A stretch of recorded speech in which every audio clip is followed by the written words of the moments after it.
ये अब जाके कोई वैष्णवी, गुड मॉर्निंग बेटा, गुड मॉर्निंग। चलो ठीक है, हम लोग क्या कर देख रहे थे यहाँ पे, रिवीजन कर रहे थे। थर्ड चैप्टर चल रहा था, रिप्रोडक्शन इन ह्यूमन हेल्थ। इसमें हमने रिप्रोडक्टिव ऑर्गन देख लिए थे, स्टेज देख ली थी कि रिप्रोडक्शन की क्या क्या स्टेज होती है, प्राइमरी और सेकेंडरी ऑर्गन्स देख लिए थे। उसके बाद मेल रिप्रोडक्टिव सिस्टम देख लिया था। उसमें बोला था टेस्टिस हमको याद रखना है कि ये क्या, इसमें क्या रहती है, सेमिनिफेरस ट्यूब्यूल्स रहती है। पायल गुड मॉर्निंग। हाँ गुड मॉर्निंग बेटा, सभी को गुड मॉर्निंग। अब हो गया। टेस्टिस को हमने क्या बोला था, यहाँ पे प्राइमरी सेक्स ऑर्गन रहता है और ये इसी में क्या होते हैं, यहाँ पे गैमेट्स का फॉर्मेशन होता है। उसके बाद में फीमेल रिप्रोडक्टिव सिस्टम आ रहा था, तो फीमेल रिप्रोडक्टिव सिस्टम पे क्या हो रही थी, ओवरी हो रही थी। ओवरी से, ओवरी को हम क्या बोल रहे थे, प्राइमरी सेक्स ऑर्गन बोल रहे थे, और इसके अंदर में एग का फॉर्मेशन हो रहा था, है ना।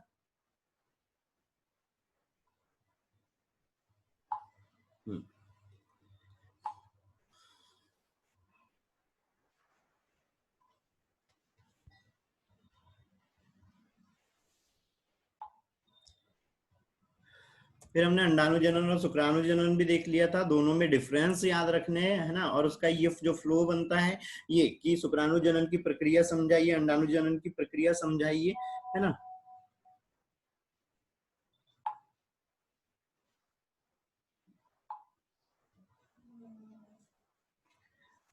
ठीक है, उसके बाद में हमने स्ट्रक्चर भी देख लिए थे, है ना। तो स्ट्रक्चर में हमको एक्रोसोम के लिए खासकर याद रखना है कि एक्रोसोम में क्या हो रहा था। तो एक्रोसोम में क्या रहते हैं, गोल्जी बॉडी रहते हैं, और इसके अंदर में पाचक एंजाइम रहते हैं जो अंडाणु के अंदर में प्रवेश करने में मदद करते हैं। ठीक है, उसके बाद अगर हम एग का स्ट्रक्चर देख रहे थे, तो एग में क्या याद रखना था, मेन जो याद रखना था, जोना पेलिसिडा याद रखना था कि ये कैसी रहती है, अकोशिकीय लेयर रहती है ना, अकोशिकीय आवरण रहता है। ठीक है, फिर बारी आ रही थी यहाँ पे मैनसन साइकिल्स की, है ना। एक मिनट।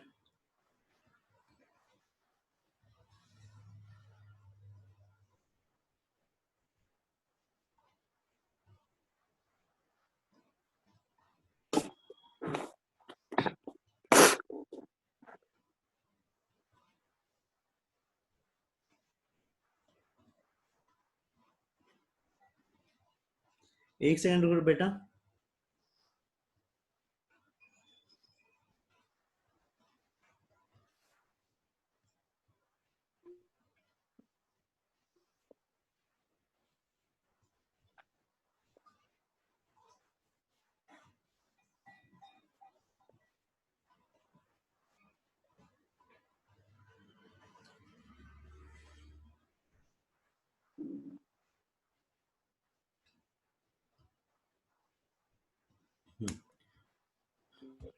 चलो ठीक है, मैनसन साइकिल्स, मैनसन साइकिल के लिए देखो, एक ही पॉइंट सबसे ज्यादा याद रख लेना कि एक पॉइंट में, एक पेन लेने दो।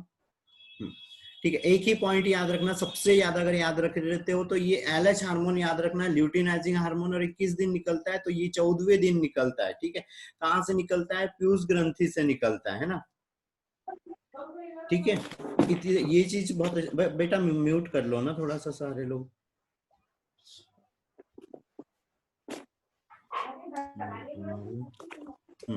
ठीक है, अब यहाँ पे मेंशन साइकिल में क्या चीज हो रही है, यहाँ पे 3 तरह की साइकिलें चल रही है। तो 3 तरह की साइकिलें चल रही है। तो सबसे पहले आती है यूट्राइन साइकिल, दूसरी आती है ये ओवेरियन साइकिल, और तीसरी आती है हार्मोनल साइकिल, है ना। यूट्राइन साइकिल में क्या चीज हो रही थी, यहाँ पे यूट्रस जो था, यूट्रस के अंदर में एंडोमेट्रियम थी, एंडोमेट्रियम के अंदर में चेंजेस होते। ओवेरियन साइकिल में ओरी से यहाँ पे फॉलिकल्स के अंदर में चेंजेस होते हैं, इसका डेवलपमेंट होता है, साथ में हार्मोन सिक्रीट होते हैं।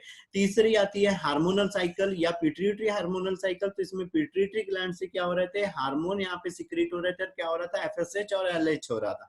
मेन याद रखना है एलएच, ये क्या करता है, ओवुलेशन में हेल्प करता है। ठीक है, अब यहाँ पर बारी आती है, तो यहाँ पर क्या चीज हो रही है, यहाँ पर फर्स्ट से लेके, ये फर्स्ट से लेके यहाँ पे 5th डे तक क्या रहता है, मेंसेस रहता है। जो ब्लीडिंग टाइम होता है वो क्या रहता है, 1st से 5 डे तक रहता है। किसी किसी इसमें 3 डे भी रहता है। जो हम नॉर्मल एक एवरेज लेके चल रहे हैं, वो क्या चल रहे हैं यहाँ पे, 28 डे लेके चल रहे हैं ना, जो एवरेज हम मेंस्ट्रुअल साइकिल का ड्यूरेशन लेके चल रहे हैं वो 28 डे का लेके चल रहे हैं। तो यहाँ पर जो ब्लीडिंग टाइम हो रहा है वो क्या हो रहा है, यहाँ पे 3 से लेके 5 दिन का हो रहा है। उसके बाद में 5 से लेके 13वें दिन तक यहाँ पर क्या होता है, एंडोमेट्रियम में लगातार ग्रोथ करते रहती है, और यहाँ पर उस टाइम में क्या रहता है, एस्ट्रोजन का लेवल जो रहता है वो क्या रहता है, इंक्रीज रहता है, और प्रोजेस्टेरॉन कैसे रहता है, यहाँ पर कम रहता है। उसके बाद में 14वें दिन, जब 14वां दिन आता है तो यहाँ पर क्या होता है, एलएच हार्मोन यहाँ पे सिक्रीट होता है, और ये क्या करता है, ओवुलेशन करता है ना।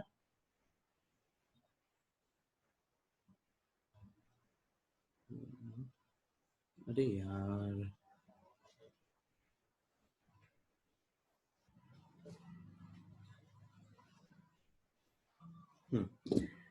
ठीक है। 14वें दिन क्या हो रहा है, यहाँ पे एलएच हार्मोन स्रावित हो रहा है जो ओवुलेशन करता है, जिस टाइम में यहाँ पे ये जो ग्राफियन फॉलिकल्स था, ग्राफियन फॉलिकल्स क्या हो रहा था, बाहर साइड आ जा रहा था ओरी से, और कहाँ पर आ रहा था, सिक्रीट जो सिलियरी कैविटी थी उसके अंदर आ रहा था, है ना, सिक्रेटी सिलियरी जो कैविटी हो रही थी वहां पर आ रहा था, और ये ओरी से एक का बाहर आना क्या कहला रहा था, ओवुलेशन कहला रहा था। एलएच हार्मोन इसमें मदद कर रहा था, और 14वें दिन हो रहा था।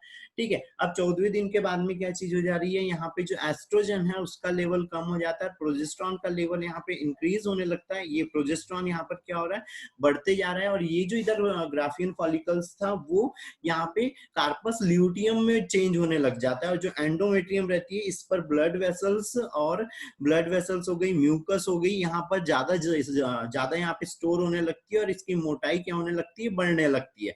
फिर यहाँ पर जब 23वें से 24वें दिन में क्या चीज हो रही है, 23 से 24वें दिन में यहाँ पे एस्ट्रोजन का लेवल क्या हो जा रहा है, डिक्रीज हो जा रहा है, कम हो जा रहा है, और ये धीरे धीरे यहाँ पर 28वें से 29वें दिन में यहाँ पे एंडोमेट्रियम जो है वो टूटने लग जाती है, और फिर से यहाँ से ब्लीडिंग टाइम, और अगला यहाँ से मेंस्ट्रुअल साइकिल मतलब मेंसेंस वाला टाइम यहाँ से वापस से स्टार्ट हो जाता है। अब यहाँ पर कुछ चीज और आती है, जैसे अगर 14वें दिन की बात करें तो यहाँ पर क्या हो रहा है, एक प्रेजेंट है, और अगर एक प्रेजेंट है तो क्या चीज हो रही थी, यहाँ पर अगर स्पर्म एग है, 14वें दिन एग है यहाँ पर, अगर यहाँ पर स्पर्म भी आ जाता है ना, अगर यहाँ पर स्पर्म आ जाता है, और वो स्पर्म आ जाता है तो क्या चीज होना है, यहाँ से इसकी लाइफ 2 से 3 दिन रहना है, तो यहाँ पे फर्टिलाइजेशन होने के चांसेस रहते हैं। मतलब 14वें से लेके यहाँ पे 16वें दिन तक फर्टिलाइजेशन होने के चांसेस रहते हैं, मतलब प्रेगनेंसी कंसीव हो सकती है। अगर यहाँ पे स्पर्म नहीं रहता है तो ये जो एग है वो क्या हो जाना है, यहाँ पे डीजनरेट होने लग जाना है ना, बाहर आ जाना है। अब यहाँ पे एक टाइम में बताया था, एक क्वेश्चन आया था कि जो यूट्रस है उसका रोना किसके लिए होता है ना, यूट्रस का रोना किसके लिए होता है, तो वो किसके लिए होता है, ये जो यहाँ पे अनफर्टिलाइज जो कार्पस ल्यूटियम ये ग्राफियन फॉलिकल्स है ना, अनफर्टिलाइज बिना निषेचन वाला जो कार्पस ल्यूटियम है इसके लिए होता है, क्योंकि ये क्या हो जाता है, यहाँ से वेस्ट हो जाता है, बाहर चले जाता है ना। इसीलिए क्या होता है, ये जो यहाँ पे हम मेंस्ट्रुअल साइकिल बोल रहे हैं इसको रोना बोल रहे हैं, तो वो जो फ्लूइड आ रहा है उसको वो रोने के लिए यूज कर रहे हैं। तो किसके लिए हो रहा है, ये अनफर्टिलाइज कार्पस ल्यूटियम, ये ग्राफियन फॉलिकल्स के लिए है ना, या ओआ के लिए। ठीक है, ये सिंपल सा एक सेंटेंस है, एक एग्जाम में पूछा था, तो थोड़ा सा ये भी चीज याद रख लेना। ठीक है, इस वाले में कुछ डाउट है इतने में?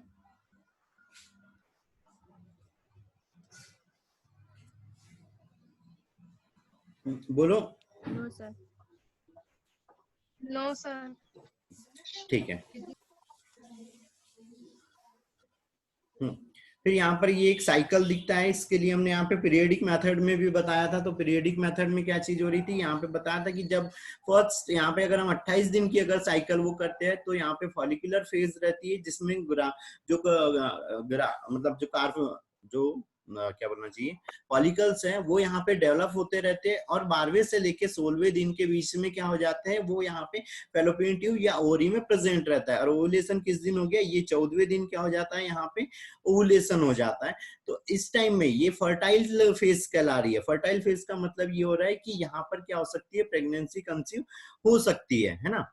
फिर इनफर्टाइल स्टेज में क्योंकि यहाँ पे ये ओवर की लाइफ क्या रहती है, 2 से 3 दिन ही रहती है, जिसके कारण वो वापस से डीजनरेट हो जाता है, नष्ट होने लग जाता है। तो यहाँ पर फिर अगर स्पर्म प्रेजेंट भी रहेंगे 16वें दिन के बाद में या 17वें दिन के बाद में, तो यहाँ पे फर्टिलाइजेशन नहीं होना है, मतलब प्रेगनेंसी कंसीव नहीं होना है। तो ये जो 17 दिन से यहाँ से टाइम ड्यूरेशन चालू हो रहा है 28वें दिन तक का, ये ब्लू वाला, ये क्या हो रहा है, यहाँ पे इनफर्टाइल फेज है। इस टाइम में यहाँ पे प्रेगनेंसी कंसीव नहीं होती है ना।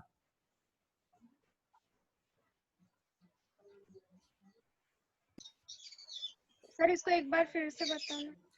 बेटा यहाँ पे हम ये मेंशन साइकिल्स काउंट कर रहे हैं ना, ठीक है, मेंशन साइकिल काउंट कर रहे हैं। तो इसमें हमने क्या किया, यहाँ पे 28 डे लिए, ठीक है, 28 डे का हमने यहाँ पे एवरेज टाइम माना। तो यहाँ पे हम फॉलिकुलर फेज मान रहे हैं, जिस टाइम में 1 से लेके 5 दिन तक क्या चलते रहती है, या 4 दिन तक क्या चली, यहाँ तक ब्लीडिंग टाइम चला है ना, ब्लीडिंग होती रही। उसके बाद 5 से लेके यहाँ पे 13वें दिन तक क्या होता है, फॉलिकुलर जो अंदर साइड में यहाँ पे जो फॉलिकल्स था वो डेवलप हो रहा था, है ना। फिर 14वें दिन क्या होता है, ओवुलेशन होता है। किसके कारण होता है, यहाँ पे एलएच हार्मोन के कारण होता है ना। और कौन से दिन हो रहा है, 14वें दिन हो रहा है।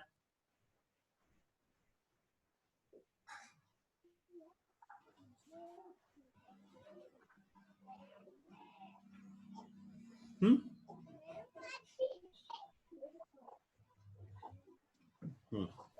ठीक है, 14वें दिन। तो यहाँ पर जितने टाइम में ये एक प्रेजेंट रहेगा, अब ये यहाँ पे 12वें दिन से क्यों काउंट कर रहा है, हो सकता है किसी फीमेल के अंदर में मेंस्ट्रुअल साइकिल्स अगर 26 दिन के हो, तो यहाँ पर वो 13वें या 12वें दिन यहाँ पर क्या हो जाना है, एक ओरी से बाहर आ जाना है। तो यहाँ पर इस टाइम में भी फर्टिलाइजेशन हो सकता है ना। तो ये जो यहाँ पे 12वें से 16वें दिन तक का हम टाइम मान रहे हैं, ये यहाँ पे फर्टाइल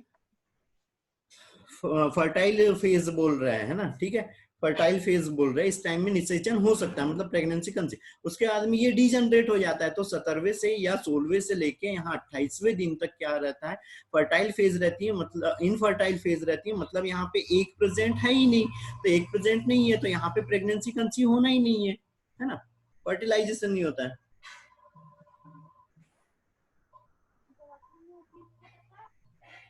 ठीक है, अब ठीक है। Yes sir. Yes sir. ठीक है,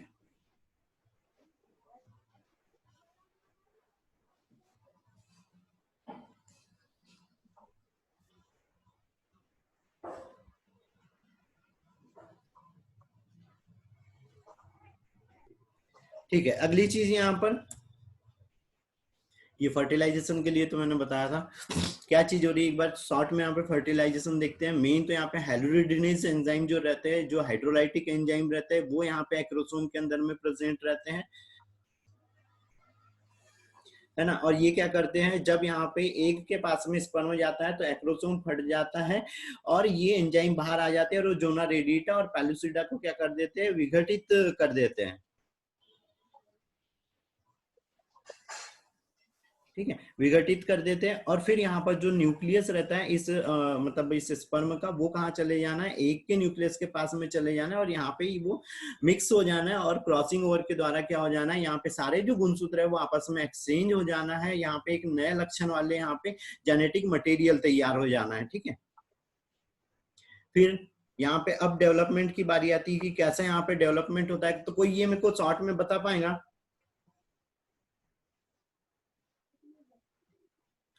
शॉर्ट में बता पाएगा यहाँ पे क्या क्या चीज हो रही है, फटाफट बता दो अगर बता सकते हो तो।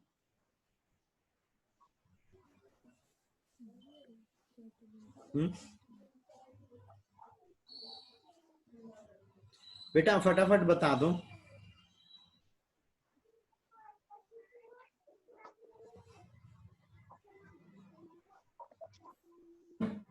क्या क्या हो रहा है, फटाफट बता दो ना यार बेटा।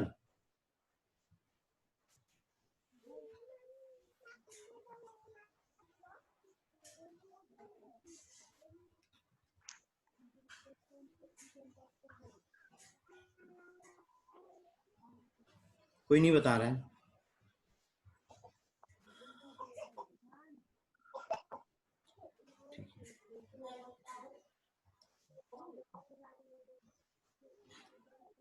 ये यहाँ पे जो दिख रहा है वही बताना है ना, कितनी बार बोलने लगाते हो।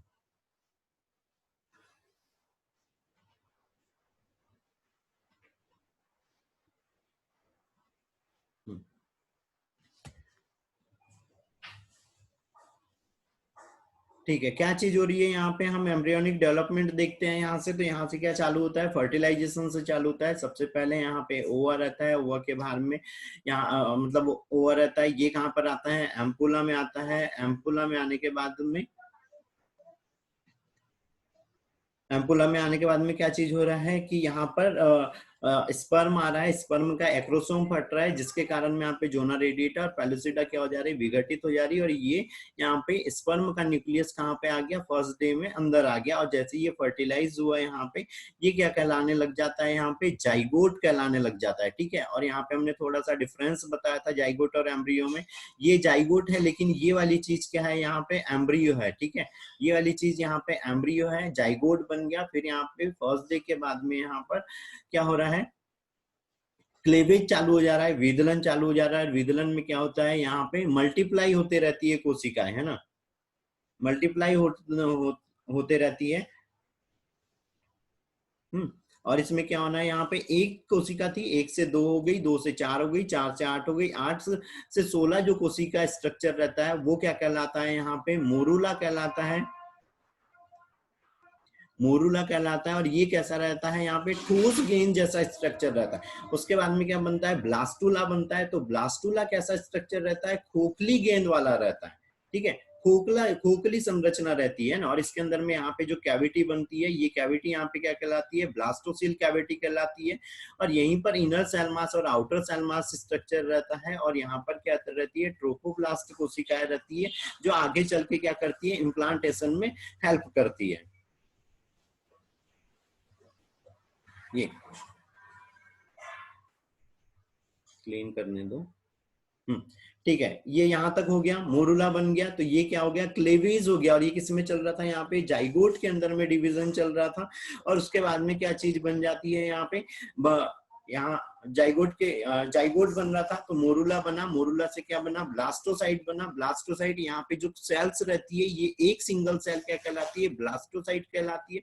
ये ब्लास्टुला है, यहाँ पर जो कैविटी है वो ब्लास्टोसिल कैविटी है ना। और जब ये ब्लास्टोसिल कैविटी या ये जो ब्लास्टुला है, ये जब यहाँ पे यूट्रस के पास में आता है, तो इसकी जो ट्रोपोब्लास्ट कोशिकाएं रहती है वो बाहर आ जाती है। और इसका क्या हो जाता है, यहाँ एंडोमेट्रियम के साथ में जब चिपक रहा है, तो ये चीज क्या कहला रही है, इम्प्लांटेशन कहला रही है। तो 7वें से 8वें दिन में क्या होता है, यहाँ पे इम्प्लांटेशन होता है।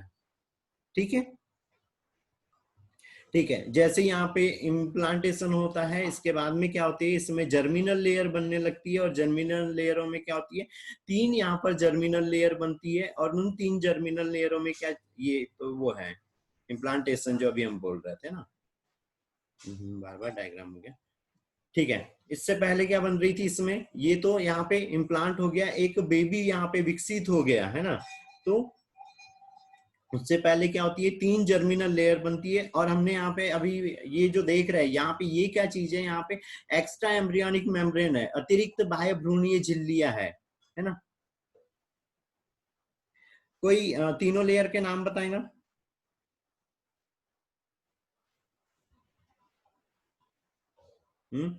तीनों लेयरों के नाम बताएगा। Ectoderm, endoderm, mesoderm. हाँ, एक्टोडर्म, एंडोडर्म और मेसोडर्म। और ये तीनों लेयरों से क्या हो रहा है, जो बॉडी के अलग अलग ऑर्गन रहते हैं वो सब यहाँ पे बनते हैं। इसीलिए उनको क्या बोलते हैं, जर्मिनल लेयर बोलते हैं, है ना। ठीक है, और यहाँ पर ये क्या है, एक्स्ट्रा एम्ब्रियोनिक मेम्ब्रेन है। एक्स्ट्रा एम्ब्रियोनिक मेम्ब्रेन में क्या चीज हो रही है कि यहाँ पर ये है, लेकिन ये कुछ टाइम तक रहती है और उसके बाद में ये हट जाती है ना। या इनका यहाँ पे इस भ्रूण के डेवलपमेंट से उतना ज्यादा रिलेशनशिप नहीं होता है। तो उसमें क्या चीज हो रही है यहाँ पे, जैसे जब ट्रोपोब्लास्ट कोशिकाएं या ब्लास्टुला जब यूट्रस में आ गया था, तो यहाँ पर कोरियोनिक विलाई बने थे। और ये देखो यहाँ पे कैसे हो गए, आपस में सब मिक्स हो गया है। ठीक है, आपस में मिक्स हो गया है। और यहाँ पर क्या बन गया है, प्लेसेंटा बन गया है। ठीक है, और ये क्या है, यहाँ पर अम्बलाइकल कॉर्ड बन गई है और ये एम्ब्रियो उसके साथ में कनेक्ट है।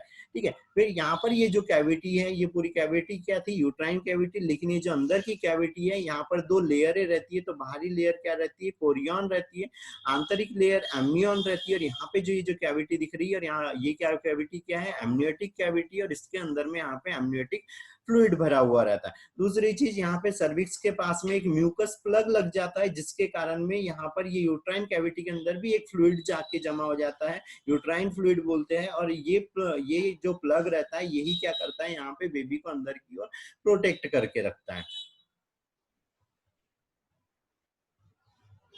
पेन चेंज करने दो।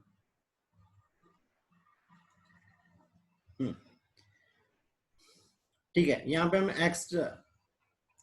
एक्स्ट्रा एम्ब्रियोनिक मेम्ब्रेनों की बात करें तो क्या चीज हो रही है, सबसे पहले हम यहाँ पे देखते हैं योग सेक। ठीक है, ये जो येलो वाला दिख रहा है ये क्या है, यहाँ पर योग सेक है। और ये क्या कर रहा है, इसके अंदर में कुछ न्यूट्रिएंट मटेरियल रहता है जो कुछ टाइम तक इस डेवलप हो रहे एम्ब्रियो को न्यूट्रिएंट प्रोवाइड करता है, पोषण प्रदान करता है। फिर ये अम्बिलिकल कॉर्ड रहती है, अम्बिलिकल कॉर्ड प्लेसेंटा या मदर और एम्ब्रियो भ्रूण को यहाँ पे ये जोड़े रखती है। उसके बाद में यहाँ पे एलेंटॉइज रहता है, यूरिनरी ब्लैडर रहता है। और वो एलेंटॉइज या यूरिनरी ब्लैडर में क्या चीज हो रही है कि यहाँ पे जो भी वेस्ट मटेरियल इस एम्ब्रियो के अंदर में बन रहा है वो चीज उसको स्टोर करके रखता है। फिर अभी बताया था यहाँ पर ये क्या हो रही थी, आंतरिक लेयर एमनियन थी और बाहरी लेयर क्या थी, कोरियन थी, एमनियोटिक कैविटी थी, एमनियोटिक फ्लूइड था। और यहीं पर बेबी क्या करते रहता है, ग्रोथ करते रहता है। दूसरी चीज याद रखना है, यहाँ पे ये जो प्लेसेंटा है, ह्यूमन का जो प्लेसेंटा है, क्योंकि यहाँ पर इसके अंदर में क्या रहती है, ब्लड वेसल्स वगैरह रहती है, ब्लड का एक्सचेंज करता है, ब्लड से ही ये सारी इस डेवलप हो रहे एम्ब्रियो की सारी प्रोसेस को कंट्रोल करता है। तो ये क्या कहलाता है, डेसिडुआ कहलाता है। तो ह्यूमन का जो प्लेसेंटा है वो क्या कहलाता है, डेसिडुआ कहलाता है। ठीक है, ह्यूमन का जो प्लेसेंटा है वो डेसिडुआ कहलाता है। ये क्लियरली ये डायग्राम बनाना है, जो लोग नए हैं वो लोग याद रखना, ये वाला डायग्राम बनाना है बेटा, है ना। ठीक है, फिर एमनियोसिंथेसिस की बारी आती है। यहाँ पे एमनियोसिंथेसिस में ये बहुत बार हो गया, शॉर्ट में बताएंगे। यहाँ पे क्या कर रहे हैं हम, 16वें से 20वें हफ्ते के बीच में एमनियोटिक कैविटी का फ्लूइड ले रहे हैं, उसका डीएनए टेस्ट करते हैं ताकि उसकी फिजिकल और कोई मेंटल डिसीज वगैरह तो नहीं है उसको, या कोई जेनेटिक डिसऑर्डर तो नहीं है, ये चीज पता करते हैं, और कोई इन्फेक्शन तो नहीं है, ये चीज। फिर जब 9 मंथ कंप्लीट हो जाते हैं, तो 9 मंथ कंप्लीट हो जाते हैं तो बेबी क्या हो जाता है, पूरी तरह डेवलप हो जाता है। और मेन याद रखना, 7th मंथ में यहाँ पे उसका नर्वस सिस्टम पूरी तरह से डेवलप हो जाता है। 7th मंथ में उसका नर्वस सिस्टम डेवलप हो जाता है। और वो बोलते हैं ना पेट पे वो लात मारी वगैरह, तो वो सब चीजें कब होने लगती है, 7th मंथ से, क्योंकि तब नर्वस सिस्टम यहाँ पे फंक्शन करने लग जाता है। ठीक है, फिर यहाँ पे डिलीवरी की बात आती है, तो यहाँ पे क्या रहती है, यहाँ पे 3 स्टेज रहती है। तो सबसे पहले में जब 9 मंथ कंप्लीट हो गए हैं तो यहाँ पर क्या चीज हो रही है, सबसे फर्स्ट स्टेज होती है डायलिटेशन। तो डायलिटेशन में क्या होता है, जो सर्विक्स और वेजाइना रहती है ये डायलेट होती है, और ये जो यूट्रस है वो कॉन्ट्रैक्ट होता है, और उसकी मूवमेंट रहती है अप से डाउन की ओर रहती है, और ये यहाँ पर फैलते हैं। ठीक है, और ये सर्विक्स और वेजाइना है ये कितना, कम से कम यहाँ पे 10 सेंटीमीटर का डायलिटेशन जरूरी होता है। ठीक है, 10 सेंटीमीटर का डायलिटेशन क्यों, क्योंकि हेड का जो सबसे बड़ा ये सर्कमटेंस है ये कितना रहता है, यहाँ पे 10 सेंटीमीटर का रहता है, इसलिए 10 सेंटीमीटर डायलेट होना जरूरी है। ठीक है, उसके बाद में जब डायलिटेशन हो जाता है, तो डायलिटेशन के लिए या डायलिटेशन जब स्टार्ट होता है तो प्यूस ग्रंथि से ऑक्सीटोसिन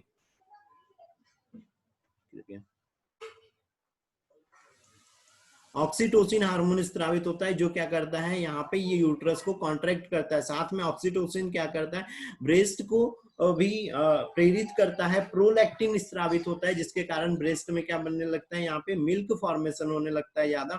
उसके बाद में रिलैक्सिन हार्मोन भी स्त्रावित होता है, जो क्या करता है, ये सर्विक्स और वेजाइना को रिलैक्स करता है, फैलाने का कार्य करता है। फिर यहाँ पर जब बेबी बाहर आ जाता है, और जब बेबी बाहर आ जाता है तो अंदर साइड में जो प्लेसेंटा और यूट्रस रहते हैं उसको भी हम सर्विक्स या वेजाइना के थ्रू बाहर कर लेते हैं। ठीक है, फिर ये बताया था नॉर्मल और सिजेरियन। तो नॉर्मल में क्या चीज हो रही थी, नॉर्मल डायलिटेशन के द्वारा ही क्या हो रहा था, बेबी यहाँ पे बाहर आ जा रहा था। हाँ, उसको जब बाहर अगर बच्चों को थोड़ा सा अगर दिक्कत करता है तो क्या करते हैं, इधर एब्डोमेन पे प्रेशर लगाते हैं, जिसके कारण में बेबी आसानी से क्या हो जाता है, बाहर आने लगता है। और ये जो हेड रहता है उसके हेड को पकड़ के उसको राउंड करते हुए, ऐसे राउंड करते हुए निकालते हैं, ताकि उसका शोल्डर ना अटके, है ना। अगर शोल्डर अटक जाता है तो बेबी बाहर नहीं आता है। और दूसरी चीज ये रहती है कि यहाँ से जो नर्व जा रही है सारी, स्पाइनल कॉर्ड के भी डैमेज होने के चांसेस बहुत ज्यादा रहते हैं जब शोल्डर यहाँ पे फंस जाता है ना। और अगर सिजेरियन कब करते हैं, जब यहाँ पे डायलिटेशन नहीं हो रहा है या फ्लूइड बहुत ज्यादा लॉस हो गया है ना, जैसे एम्नियन, कोरियन और म्यूकस प्लग अगर हट गया है तो क्या कर रहे थे हम यहाँ पे सिजेरियन कर रहे थे, ठीक है। फिर यहाँ पे अलग अलग पर्सन में मतलब अलग अलग एनिमल्स में यहाँ पे अलग अलग यहाँ पे उनका प्रेगनेंसी टाइम दिया हुआ है, वो याद रखना। फिर यहाँ पे फीडिंग, फीडिंग को क्या बोलते हैं, लैक्टेशन बोलते हैं। और इसमें जो फर्स्ट मिल्क रहता है मदर का वो क्या कहलाता है, कोलेस्ट्रम कहलाता है। और यहाँ पे तो ऑक्सीटोसिन क्या कर रहा है, इस तरह प्रेरित कर रहा है मेमोरी जो ग्लैंड रहती है उसको, और प्रोलैक्टिन, जिसके कारण क्या होता है यहाँ से जो मेमोरी ग्लैंड रहती है उससे मिल्क सिक्रेट होता है ना। और बताया था यहाँ पे जो ब्रेस्ट पे एरियोला वाला रीजन रहता है वो ज्यादा सेंसिटिव रहता है, जिसके कारण एक पॉजिटिव फीडबैक जनरेट होता है और यहाँ पे पीयूष ग्रंथि यहाँ पे सक्रिय हो जाती है ना। ठीक है, तो ये ऑब्जेक्टिव हमने पहले सॉल्व करवा चुके हैं सारे, है ना। तो ये चैप्टर भी हो जाता है खत्म यहाँ पे। इस यहाँ तक कोई डाउट है तो बोलो। नहीं है?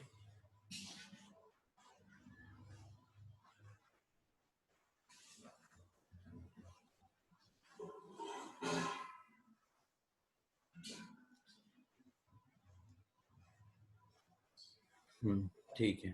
अच्छा, फोर्थ वाले चैप्टर की बात आती है। फिर फोर्थ चैप्टर की बात आती है, यहाँ पे दिख रहा है तुम लोगों को स्क्रीन पे, क्या दिख रहा है बताओगे मेरे को? स्क्रीन पे क्या दिख रहा है कनक एजुकेशन अभी? अभी लोगो फर्स्ट दिख रहा है, चैप्टर 1। चैप्टर 1। अच्छा, ये फोर्थ है, लेकिन चैप्टर फोर्थ है फोर्थ ये। है। हाँ फोर्थ है, वो 1 ही लिखा हुआ है, चेंज नहीं। अच्छा, ये फोर्थ चैप्टर को बताना पड़ेगा क्या? जस्ट अभी खत्म हुआ है, बताओ अगर इसमें कुछ है बताने वाला तो बताओ, नहीं तो फिर इसको नहीं बता रहे, क्योंकि ये अभी अभी हुआ है ना, 2 बार हो गया। एक दिन अभी इसका और बीच में भी रिवीजन हो गया था, है ना। हाँ सर। तो फिर इसको बताना रहने है? दो सर। No sir. नहीं बताना है, ठीक है।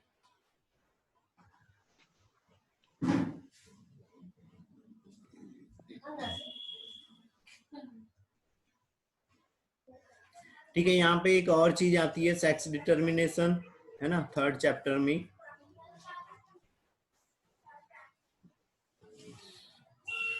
तो वो हमको थोड़ा सा देखना पड़ेगा।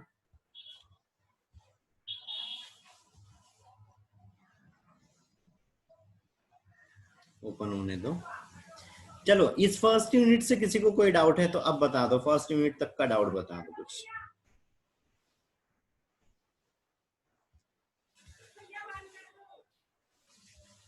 नहीं है डाउट कुछ भी?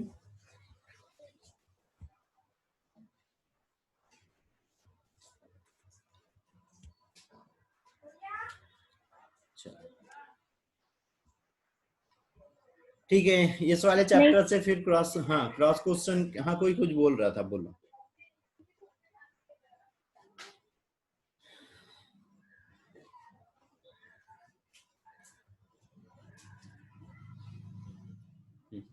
ठीक है, स्क्रीन पे ये सेक्स डिटर्मिनेशन दिख रहा है? Yes sir. हाँ ठीक है, इसी चैप्टर में यहाँ पे सेक्स डिटर्मिनेशन भी आता है। खैर ये 5th चैप्टर में एक बार फिर से आएगा, पर अभी भी यहाँ पे देख लो, है ना। तो यहाँ पर डायरेक्ट क्वेश्चन नहीं पूछता है वो कि कैसे गर्ल्स बेबी कैसे बन रही है, बॉयज बेबी कैसे बन रहा है, वो चीज नहीं पूछता है। वो यहाँ पे क्रॉस क्वेश्चन में ये चीज पूछता है। आवाज नहीं आ रही है वैशाली को, बाकी लोगों को आ रही है? Yes sir. आ रही है। तो बेटा वैशाली नेटवर्क में जाओ, नेटवर्क में जाओ।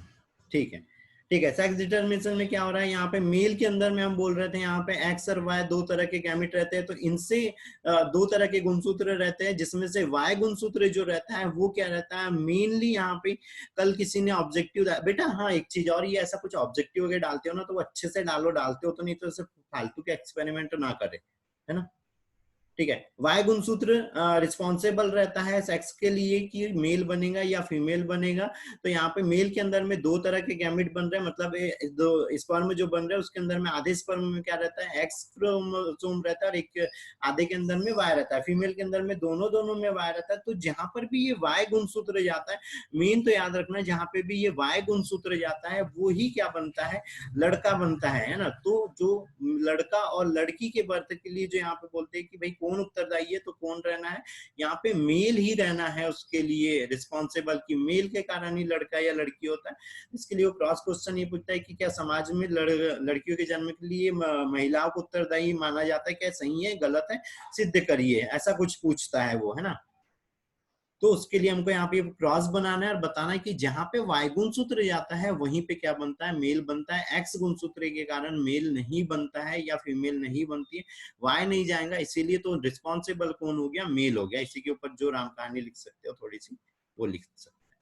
ठीक है, टाइम ड्यूरेशन एंड हो गया है, तो सारे लोग फिर से कनेक्ट करेंगे। ठीक है।